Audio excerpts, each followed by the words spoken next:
ଆଜି ଶାଶୁ ବୋହୂ ଲାଗି ପଡ଼ିଲୁ କାମରେ କାହିଁକିନା ଆଜି ହେଉଛି ନାଗଚତୁର୍ଥୀ ଓଷା। ଆମ ଘରେ ନାଗଚତୁର୍ଥୀ ଓଷା ହୁଏ, ସେଥିପାଇଁ ଶାଶୁ ବୋହୂ ଜୋରଦାରରେ କାମ। ଆଜି ବହୁତ କାମ ଘରେ ଅଛି, ସେଥିପାଇଁ ଶାଶୁ ବୋହୂ ଲାଗି ପଡ଼ିଲୁ କାମରେ। ଦେଖୁନାହାନ୍ତି ଏସବୁ ପୂଜାରେ ବସିବା ପାଇଁ ସବୁ ସାମଗ୍ରୀ ପଳେଇ ଆସିଛି। ଆଖୁ ପତ୍ର, ଦୁବ, ବରକୋଳି ସବୁ। ଆଉ ଏପଟେ ସାମଗ୍ରୀ ରହିଛି ଚୁନା ଆଉ କଦଳୀ ଖସା ଆଉ ଆଖୁ ଗଦା ଗୋଡ଼ୁଆ ସବୁ। ତାପରେ ଭୋଗ କରିବା ପାଇଁ ଗଲୁ, ଭୋଗ ହେଲା ନାଗଚତୁର୍ଥୀ ପୂଜା ପାଇଁ ତ ସେଥିପାଇଁ ନାଗ ନାଗୁଣୀ 2 ଜଣ ପୂଜା ହେଲେ। କାହିଁକିନା ହୁଙ୍କା ଆସିଥିଲା, ହୁଙ୍କାରେ ହଳଦୀ ମିଠା ସବୁ ବଟା ହେଇକି ଥାପା ହେଇଥିଲା, ସେଥିରେ ଠାକୁର ପୂଜା ହେଲା। ତାପରେ ଏପଟେ ଗଲେ ନଡ଼ିଆ କରେ ବୋଉ ପ୍ରସ୍ତୁତ କଲେ ଭୋଗ ହେବା ପାଇଁ ନଡ଼ିଆ କଦଳୀ ଛେନା ଗୁଡ଼ ସବୁ ପ୍ରସ୍ତୁତ କଲେ। ତାପରେ ଏପଟେ ପୁଅ ଆଉ ତାଙ୍କ ଝିଅ ଧରିକି ପଳେଇ ଆସିଲେ ସଢ଼େଇରେ ଭୋଗ ଖାଇବେ ବୋଲି। ମୋତେ କହୁଛି ମାମା ଭୋଗ ଟିକେ ଦିଅ ମୁଁ ଖାଇବି। ସେଠୁ ସଢ଼େଇରେ ଭୋଗ ଦେଇଥିଲା। ମୋ ପୁଅ ଭୋଗ ଖାଇଦେଇକି କହୁଛି ମାମା ଭୋଗ ତ ବହୁତ ଟେଷ୍ଟି ହେଇଛି।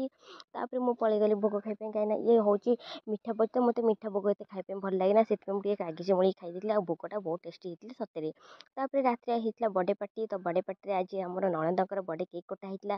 କେକ୍ କାଟି ଦେଇକି ସେଇଠୁ କେକ୍ କଟା ସରିଗଲା, କେକ୍ କାଟିକି ସେଇଠୁ କେକ୍ ବୋଳାବୋଳିରେ ଲାଗି ପଡ଼ିଲୁ। ଦେଖୁନାହାନ୍ତି କେମିତି କେକ୍ ବୋଳାବୋଳି ହେଉଛୁ। ତାପରେ ଦେଖୁନାହାନ୍ତି ଇଏ କେମିତି କେକ୍ ଖାଉଛନ୍ତି। କେକ୍ ଖାଇବାର ମଜା ନିଆରା। କେମିତି କେକ୍ ଜଗନ୍ନାଥ।